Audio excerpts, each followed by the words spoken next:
Doctor from Winners Tutoring Program. Welcome once again on our topic, which is functions, but we will be dealing with hyperbola graph.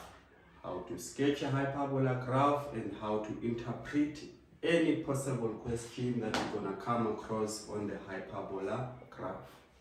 So in our hyperbola graph, it's given by x is equals to, it's a over nx. This is the standard equation of a hyperbola graph. So once you find it, when it's like this, a x minus p plus q, it's when it's now shifted. Original hyperbola graph is given, it is in this way. This is our hyperbola graph, or in this way.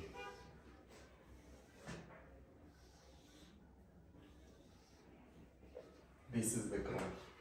This is your first quadrant, second, third, fourth.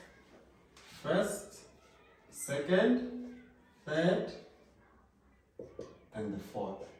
These are your quadrants. This is the graph that you're going to have. But we will deal with it mostly when it's shifted.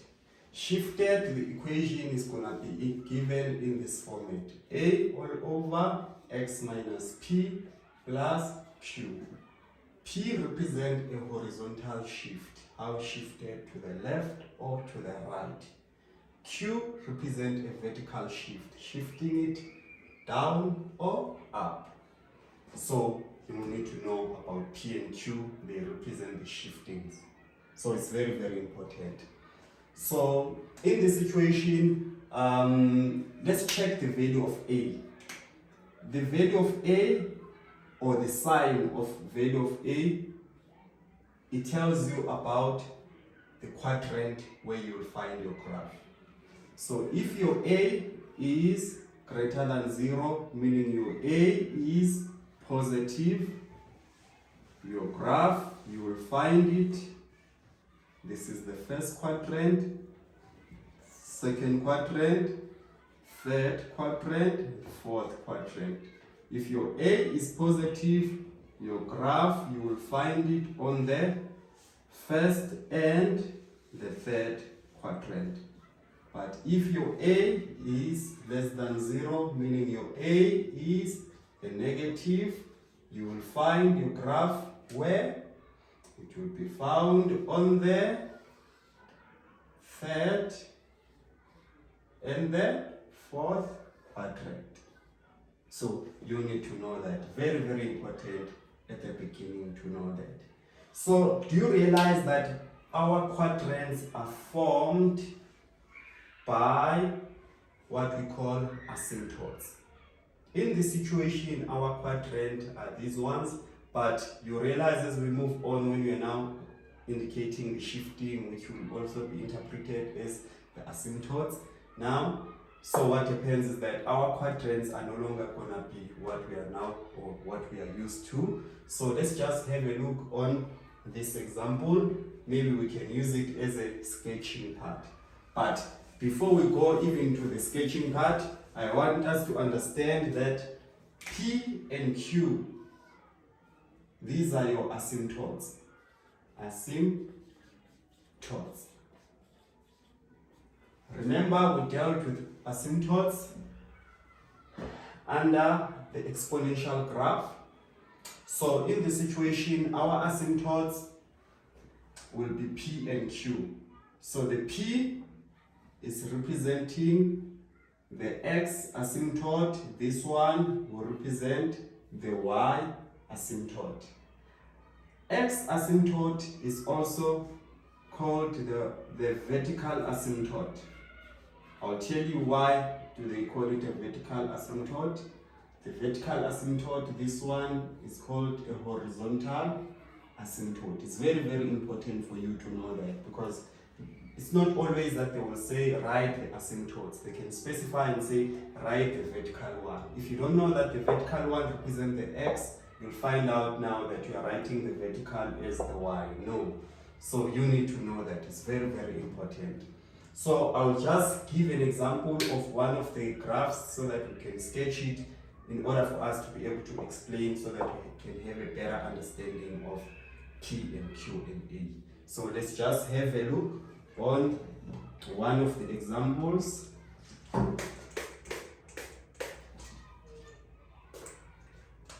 You need to start by being able to sketch your graph. Let's say it's f of x is given by a 2 all over x minus 1 plus a 1. So this one is given in this format. This is your a all over x minus p plus a q. It's already shifted. Remember I told you that P and Q are representing the shiftings, but you can also interpret them as the asymptotes.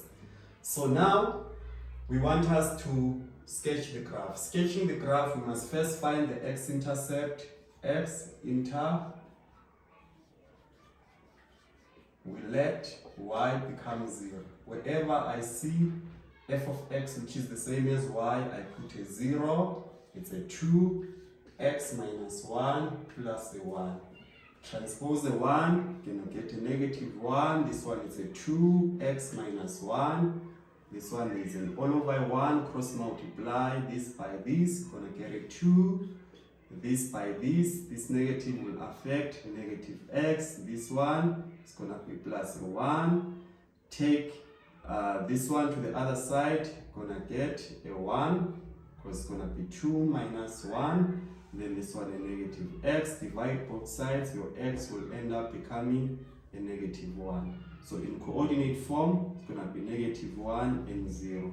Then this one will be your x-intercept. Yeah, this will be your x-intercept. Let me just check whether I never made mistake. Correct. Let's go to the y-intercept. Y-intercept. We let x become 0. If you let x become 0, wherever there is x, I place a 0. 0 minus 1 plus 1. Here it's going to be negative 2, and this one, it will give you a negative 1 and 0. This is what we're going to have. That's your y-intercept, which will be a 0 and negative 1. Don't forget our x was a 0, our y we got it as a negative 1. But let me just have it in this way, a negative 1 in coordinate form, 0 and negative 1. Yes, so don't make mistake that I just made of interchanging these ones. So now we've got our x-intercept, we've got our y-intercept. So we're also going to have equations of asymptote. Equation of asymptotes. So we will start with the vertical asymptote. The vertical asymptote. The vertical asymptote is represented by the x. Y is going to be represented by an x. If you go back, the vertical asymptote is this one. So you're going to take this one, equate to 0. If you take it and equate to 0, the bottom part, it will end up becoming a positive 1. So this will be your equation of the asymptote. So where is 1? 1 is somewhere here. If you draw your line here, do you see what it's going to be a vertical 1. That's what we call a vertical asymptote. Let's go to the horizontal asymptote. The horizontal asymptote is going to be given by a y, which is a q now. The equation is going to be y equals to 1. It doesn't change the sign. The x1, if it was negative, it ends up being a positive. But the 1 for y, which is a q, it will remain the same. It will be y equals to 1. The 1 for y will be here. So what happens is that you go like this. You see it's the horizontal line, the one that is cutting the y. So that's why we call it the horizontal asymptote. So don't forget that. It will help you to remember. In case you forget, vertical one is cutting the x-axis, it will be for the x. Horizontal one cuts the y-axis, it will be for the y. So let us go to the sketching of the graph, because in order for you to sketch the graph, you need x-intercept, y-intercept, and equations of the asymptotes. So you start by indicating your asymptotes. Your x is a 1, the 1 is somewhere there. Y is a 1, the 1 is somewhere there. So let's have our asymptote. It has to be shown with a dotted line or a broken line. We are having a broken line there. These are our asymptotes. Where do asymptotes meet? They meet here, point of intersection of the asymptotes. So those coordinates, our x is a 1, our y is a 1. They are meeting here. So that's a point of intersection. But you realize that our asymptotes are now forming our quadrant. Our quadrant are no longer formed by y-axis and x-axis. Now our quadrants are now formed by your asymptotes, meaning this will be your first quadrant, this part will be your second quadrant, the whole of this one will be your third quadrant, then this one will be your fourth quadrant. So based on the shape or based on the value of A, remember at first I told you that if your A is positive, your graph you're going to find it on the first and the third quadrant. So our A is positive, our graph we're going to find it on the first and the third quadrant. But before that, let me indicate the x-intercept. X-intercept is a -1 and 0. This is the x-intercept. The y-intercept, it's a 0 and a -1. It's somewhere there. So this is the x-intercept, y-intercept. So your graph is supposed to be on the third quadrant. This is our graph. Don't forget, remember an asymptote, it's a part where the graph will never reach or where the graph that will never touch. So make sure that your graph doesn't touch the broken line because it's our asymptote. So remember, we must also have another curve here on the first quadrant. It's found on the first and the third. So this is how you sketch your graph. Find your x-intercept, find your y-intercept, write down the equations of the asymptotes, then you sketch your graph. Let me give you another example where we'll now have our graph in our second quadrant and the fourth quadrant. So we know that in order for that to happen, our A must be negative. So let me just have a look on another example quickly. We are having y is equals to a -3 all over x plus 1 plus 1. So I want us to sketch this graph. The first thing that we need to do is to find the x-intercept. X-intercept, we let y become 0. Where there is y, I put a 0 minus a 3 all over x plus 1 plus a 1. Then I transpose a 1, -1, -3 all over x plus 1.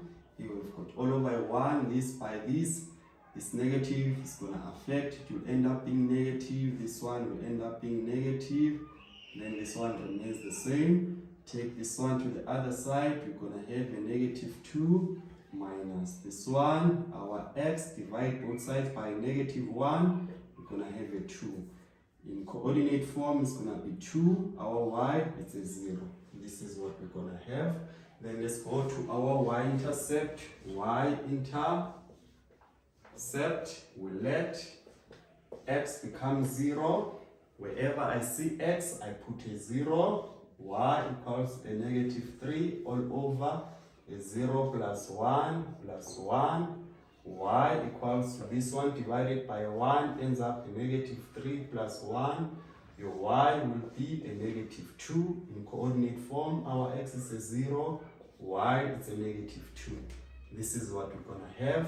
Then let's write down the equations of asymptote. Let's start with the vertical one. The vertical asymptote, we say it is represented by x.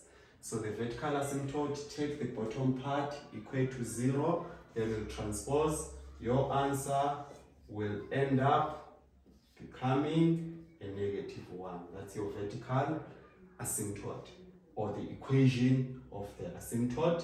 Then let's go to the horizontal one. The horizontal asymptote, remember I said it's represented by y or represented by q. You don't say q is equals to 1. No, you represent it in form of y.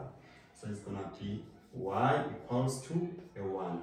So we have our x-intercept, we have our y-intercept, we have our equations of asymptotes.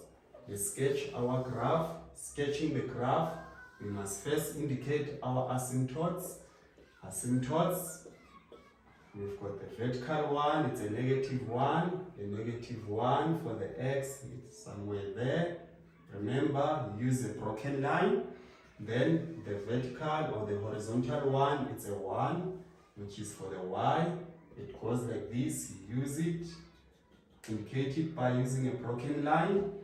Remember, you also need to indicate your x-intercept. X-intercept, it's a 2. A 2 is somewhere there, 2 and 0. Your y-intercept is 0 and -2. 0 and -2 is somewhere there, 0 and -2, which means it will cut the y-intercept here. This one will be our x-intercept. Checking the shape of the graph, our A is negative. Your graph is found on the second and third. Remember, our quadrants are now formed by what? By our asymptotes. Our asymptotes are meeting here. They are meeting at -1 and 1. The x is a -1, the y is a +1. So in sketching your graph, first understand where your graph will be located. The quadrants. The quadrants are found on the second, it will be the second quadrant and the third quadrant. So don't forget, your graph is not supposed to touch the asymptotes. So this is what we're gonna have. So this is how you sketch the graph. You just need to practice. Don't depend on what I've already done here. Find 5 questions of sketching the graph. 5 of these ones, 5 of the one with the positive A, the one with the negative A. You practice, you do it practically, that's how you master it. Not by just observing and watching. Maths is a practical subject. You need to practice. Very, very important. So now you need to go to the interpretation now of what we have been doing. Remember, the graph was not sketched for us. We needed to sketch it at first so that you can be able to interpret. Now we are now moving to the interpretation when the graph is sketched for us. I will just use the graph that is already sketched for us, this one, to answer possible questions that can come. So these are the possible questions that you can expect.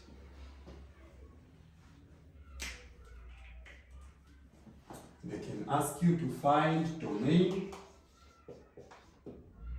range, equation of axis of symmetry. Remember, we did the part of finding equation of axis of symmetry under parabola. So we are also getting the same question under hyperbola. Then we will deal with the shifting. After shifting, we will deal with the reflection. So let's first check the domain.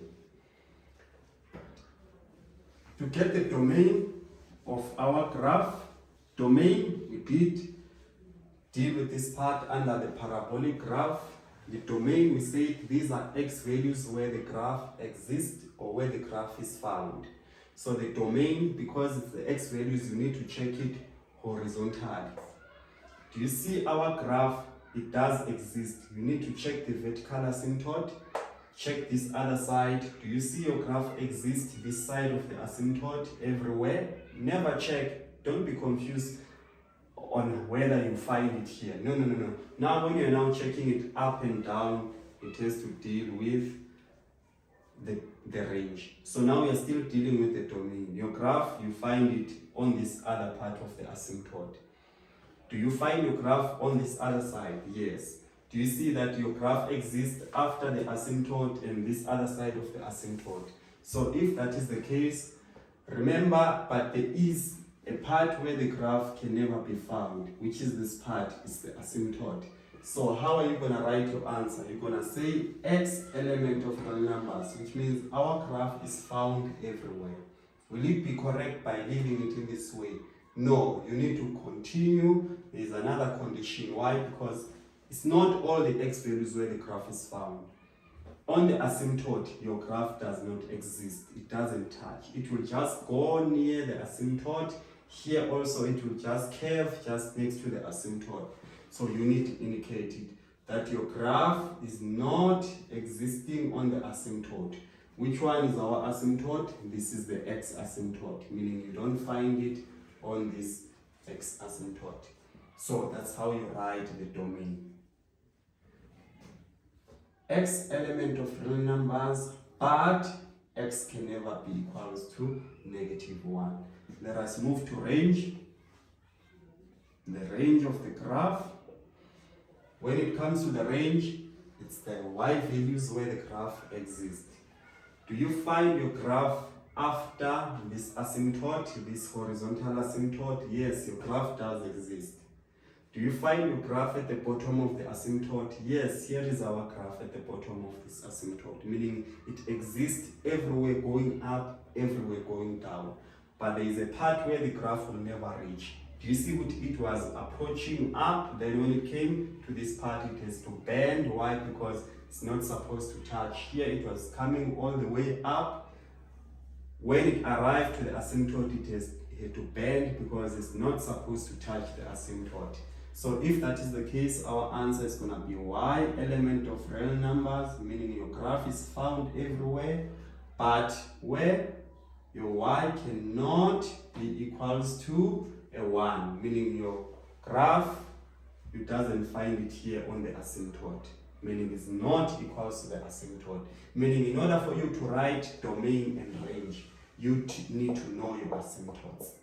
Very, very important, because we are using our asymptotes to write the answer. So we are done with the asymptotes, with the domain and range. Domain and range covered. Let us go to the axis of symmetry. Axis of symmetry is a line that cuts the graph once.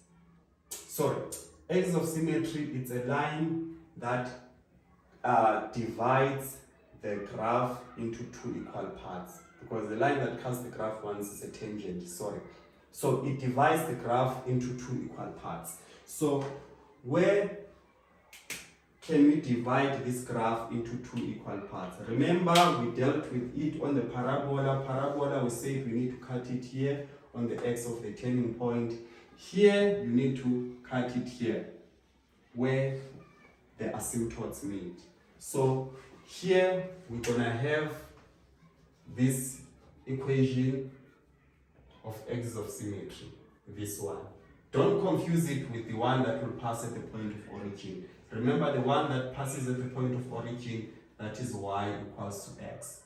But not this one. This one is called axis of symmetry. It's not y equals to x, this one.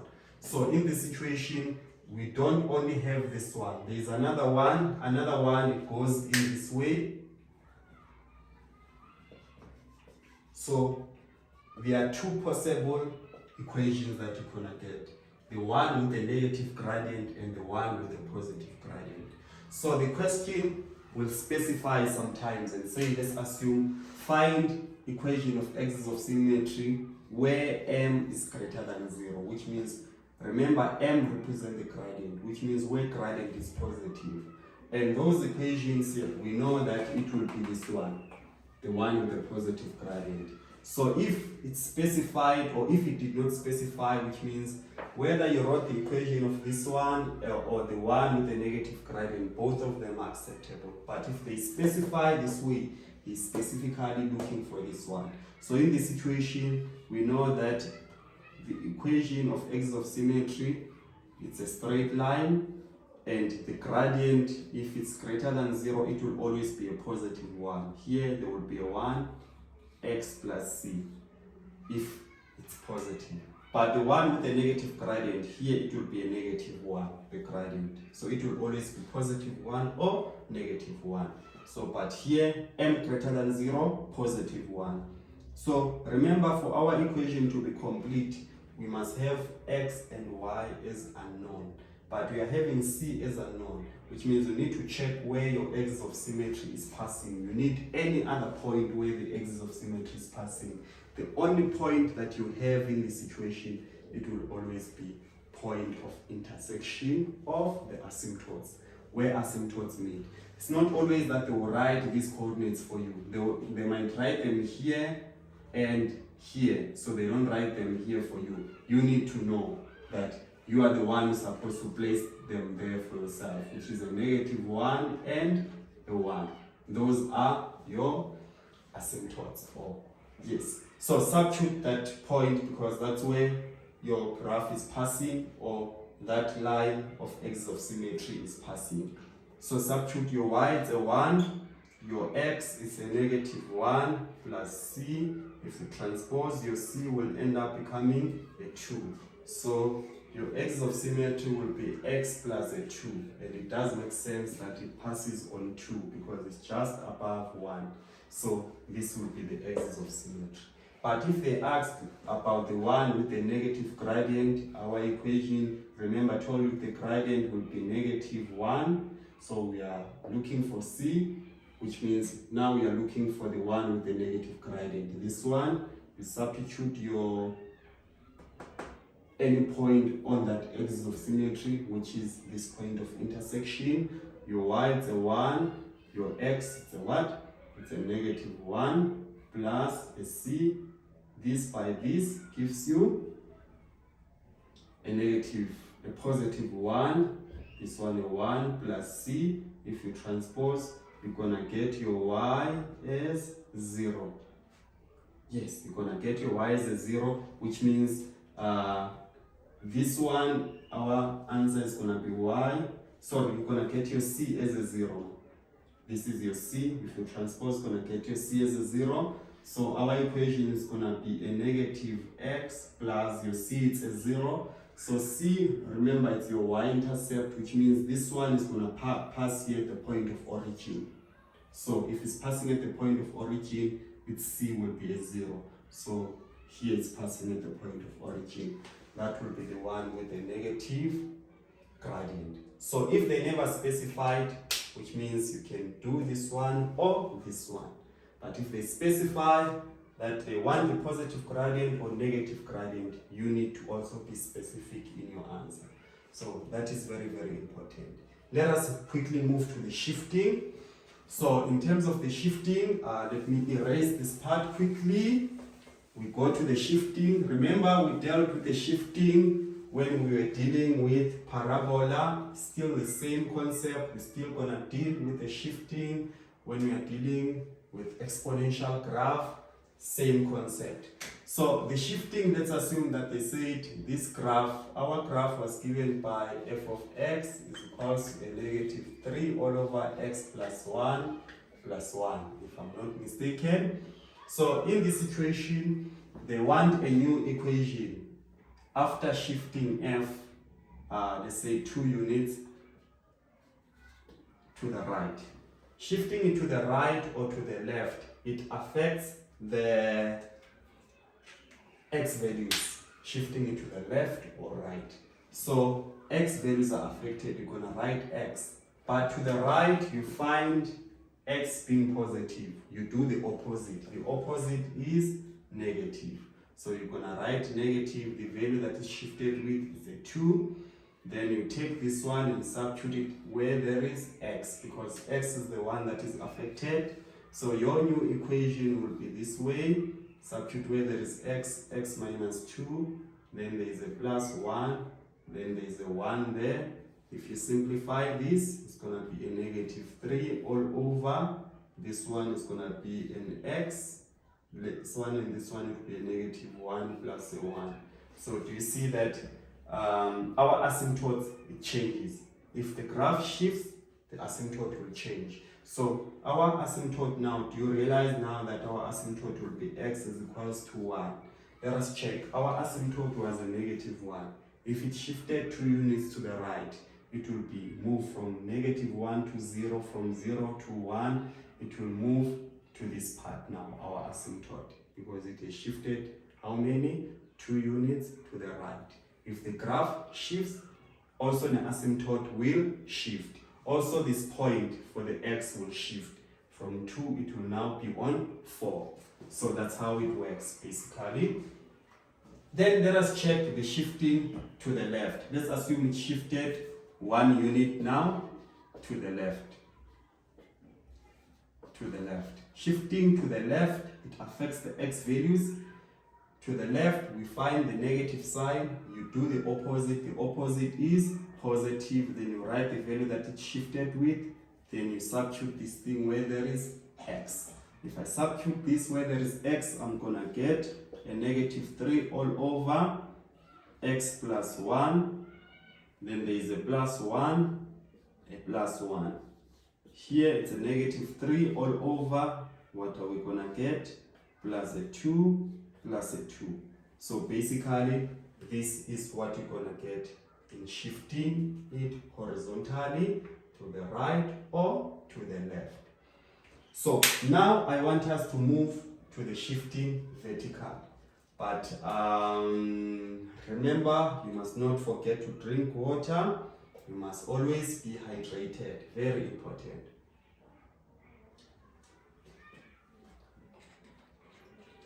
I hope you are being blessed by this lesson. I want the distinctions when you write at the end of the year. It's very, very important.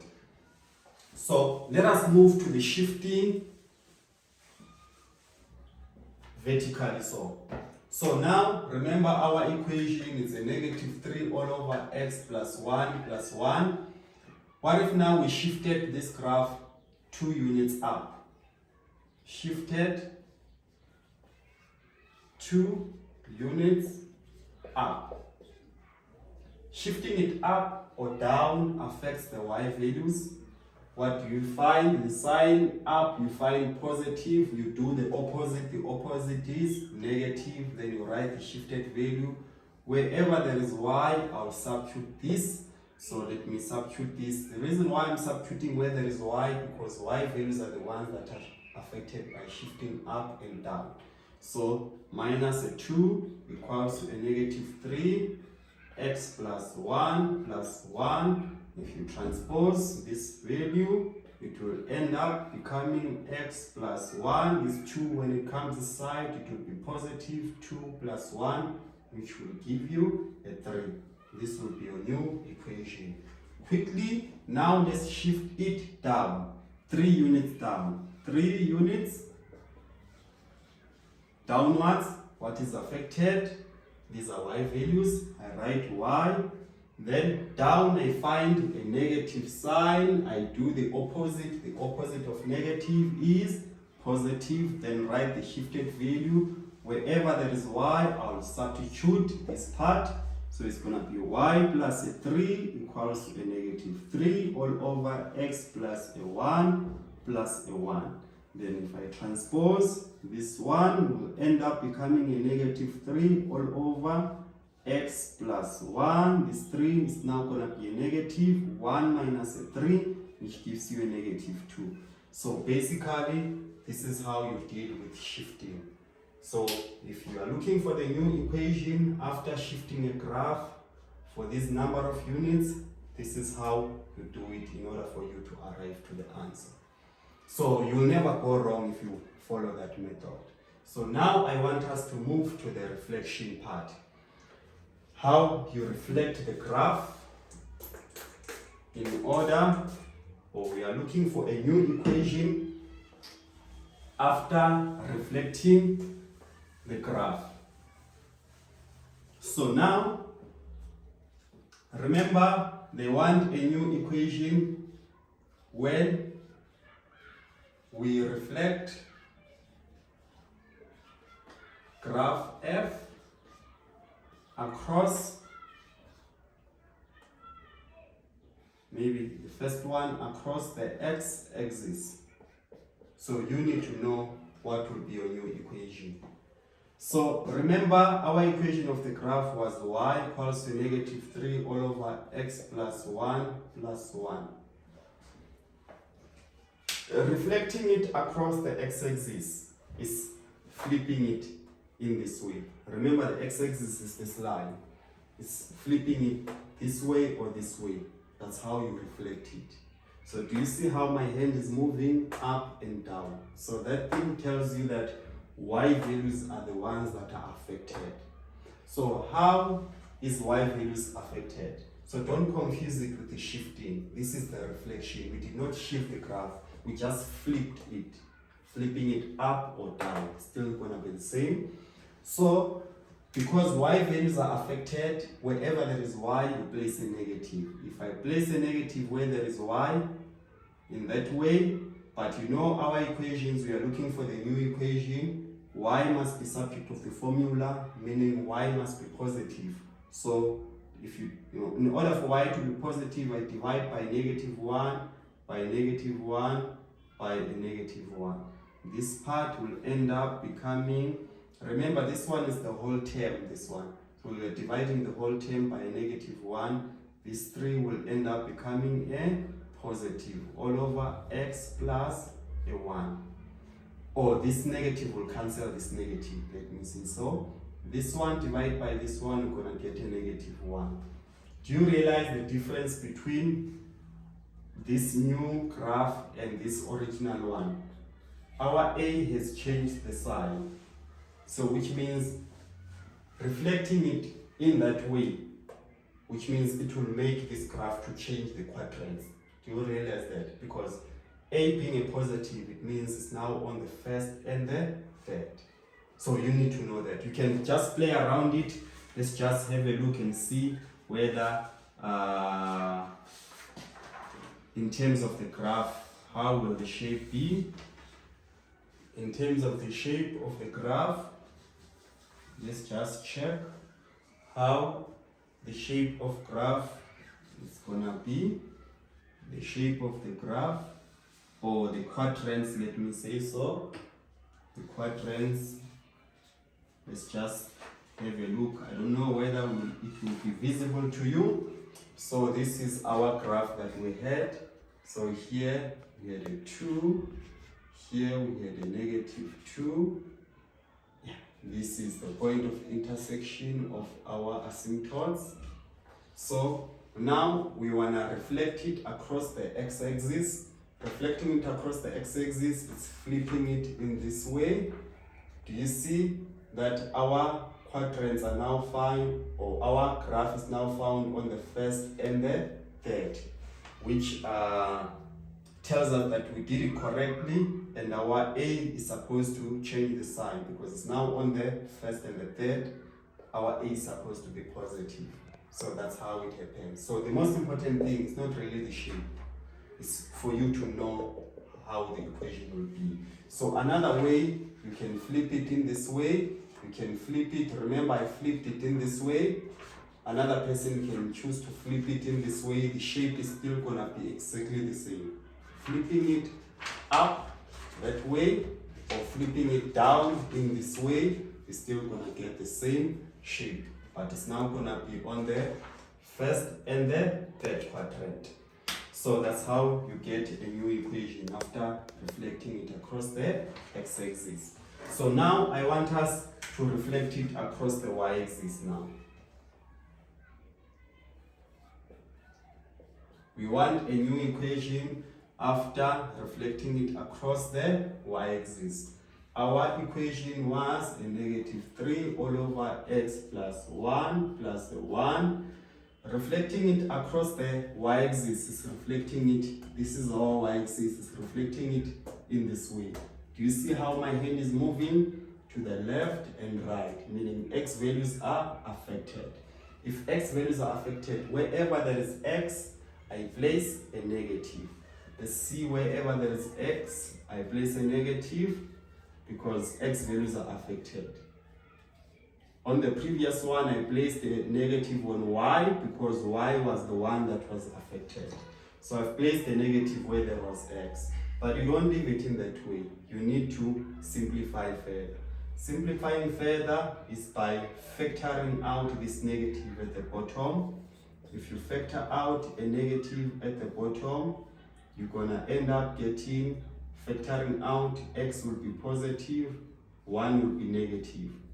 So if you factor out, it changes the sign. So we know that if it's now like that, this negative will cancel this negative. So we end up getting our new equation in this way. Our A is now a positive. This thing changes and becomes an X minus 1 plus 1. So now this is what you're going to get. Do you realize that our original graph, our A was a negative, now it's now a positive? So let's just have a look on. It tells us that the graph has changed the quadrant, which means our quadrant is no longer second and fourth. It's now on the first and third. So let's see how we reflect it. Hold your paper in this way. If you reflect it across the y-axis. You see that our graph is now on the first and the third. Somebody can choose to reflect it this other way around. You see, you're still gonna get the same shape. So play with it, you will really enjoy it. So this is what happens. So that's how the reflection works. So sometimes they can ask you about this point. Let's say point B. We want to know what will be the new point B after reflection. Okay, let's first answer it reflected across the x-axis. Remember, reflected across the x-axis is reflecting it in this way, which means y values are affected, but x values will remain the same, which means this point, the x value will still remain as 0, but the y value will be affected. How is it affected? By placing a negative where there is a y. Meaning even on this y value, we're gonna place a what? A negative. Placing a negative wherever there is y value, then if you simplify this thing, it will end up becoming a positive. So this is the new point after the reflection. This point will change and become this one.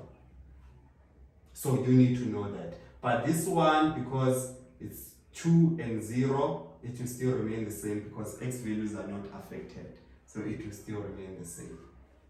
Y values are affected. You can never place a negative where there is a 0. So that's how it works.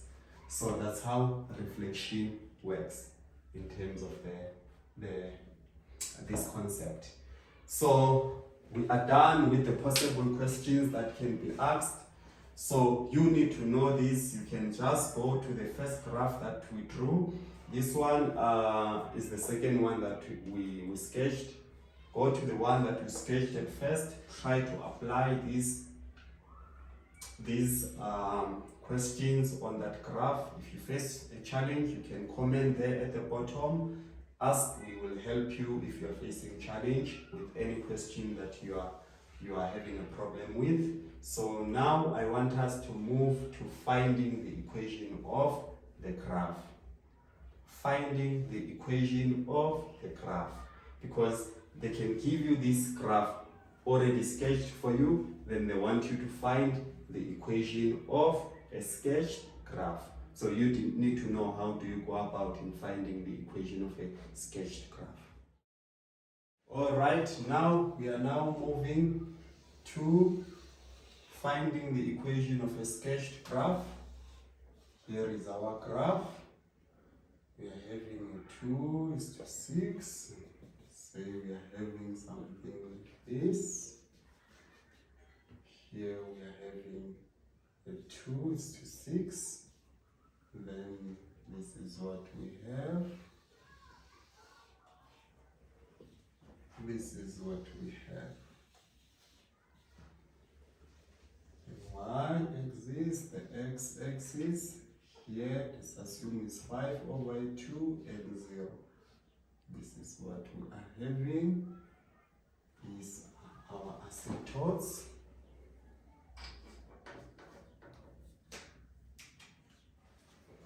Then they ask you to find the equation of this graph. We're given y equals to a all over x minus p plus q. So to find the equation of this graph, you need to first substitute your asymptotes. Remember, when you substitute your asymptotes, at first you were given a complete graph. You wanted to extract them from the equation. Remember, the x had to change the sign, but if you are taking it back into the equation, it has to also change the sign. So the x value of the asymptote, remember the asymptotes are meeting here. The x1 is a 2, then the y1 is a 6. Take the x1, substitute them it here. The x is represented by p. It's a positive 2, it will be a negative 2. So this one remains the same as 6. So it changes the sign. It doesn't matter, because sometimes they can give you this equation in this format. They say x plus p plus q. Still gonna be the same. When you substitute this x value, it's a positive. When it comes here, it's still gonna be x minus a 2. It has to change the sign. So don't be confused and say, here we're having a negative or here positive. What's happening? It's just the format. It depends on how they gave it to you. So what is important is for you to know that it changes the sign. So after, you have to substitute now an extra point, because you need the value of a. For the equation to be complete, you must have x and y as unknown. So in this situation, we've got an a as unknown. Check any point on the graph. Any point on the graph. It's not this one. This one is not on the graph. These are our asymptotes. Our graph are these two parts. So most of the time, the point that they give you is the x-intercept or the y-intercept of the graph. So in this situation, it's going to be this one. Let's substitute our y and x. If you substitute your y is a 0. X is 5 over a 2 minus a 2 plus a 6. So you're going to transpose the 6. You're going to get a negative 6 is equals to an a. This part, 5 over a 2 is 2,5. 2,5 minus a 2, you're going to get 0,5. 0,5 multiplied by 6, then anything that you multiplied by half, it doubles itself. So in this situation, no, it's going to be a negative 6 multiplied by 1 over a 2. Our answer is going to be a negative 3. So, sorry, it doesn't double itself, it halves itself. So if you multiply this by this, it's going to be a negative 3. So that's what we are having. Then we got our a. Our a is a negative 3. Then x minus 2 plus 6. This will be the equation of the graph. So another thing that you need to check is the sign of the value of a is negative. Supposed to be found on the second and the fourth quadrant, which is correct. Let us move to the one where you'll be given graph sketched on the first and the third, then we look for the equation. So those are the two examples that I'll give it to you. You find 5 more examples, do for yourself, so that when you come across this thing on the exam, you just kill it. Yes. So let us move to the other one now, where the situation will be given in this way. All right. So here, let's assume you are given this one as an extra point. So they want you to find the equation, this equation.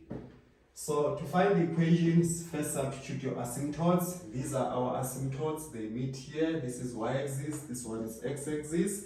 So remember, the one for y is a 3. Then the one for the x is a 2. So substitute. Remember, if you substitute your asymptote, when it comes here, it changes the sign. It's a positive. It will be a negative 2. The one for y doesn't change. It remains the same as 3. Then to get your a, Your A, we are expecting it to be a positive based on where our graph is located. So substitute any point on the graph. That point is this x-intercept, y is a 0, our x it's a 1. Yes, because we are having a 1 and a 0. X is a 1 minus 2 plus a 3. 0 is equals to this one will give you a negative 1.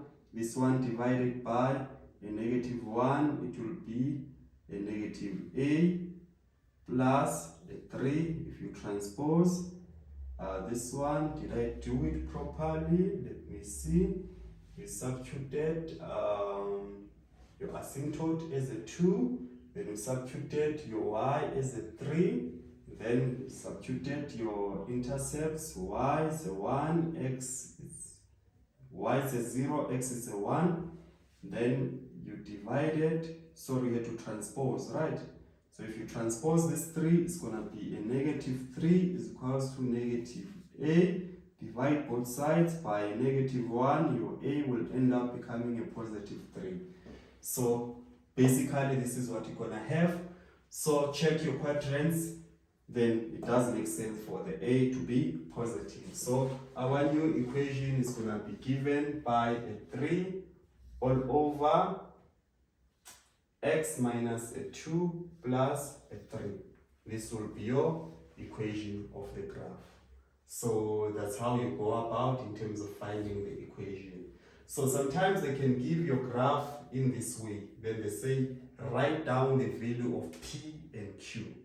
So you need to be very careful. Q is very simple the way it is. Our q is gonna be q equals to a 3. But if you want the value of p, it doesn't change. P is given by this value. You connect it with the sign. It doesn't change the sign. If they say write down the value of p and q, or let's assume that they say find the equation of the graph. We found the equation of the graph. Then they say then write down the value of p and q. So our q is gonna be a 3 directly, but p you connect it directly with the sign. So our p will be a negative 2, not a positive 2, but a negative 2. That's how you deal with this. Yeah. So we are done with the part of finding the equation of the graph. I hope you are blessed.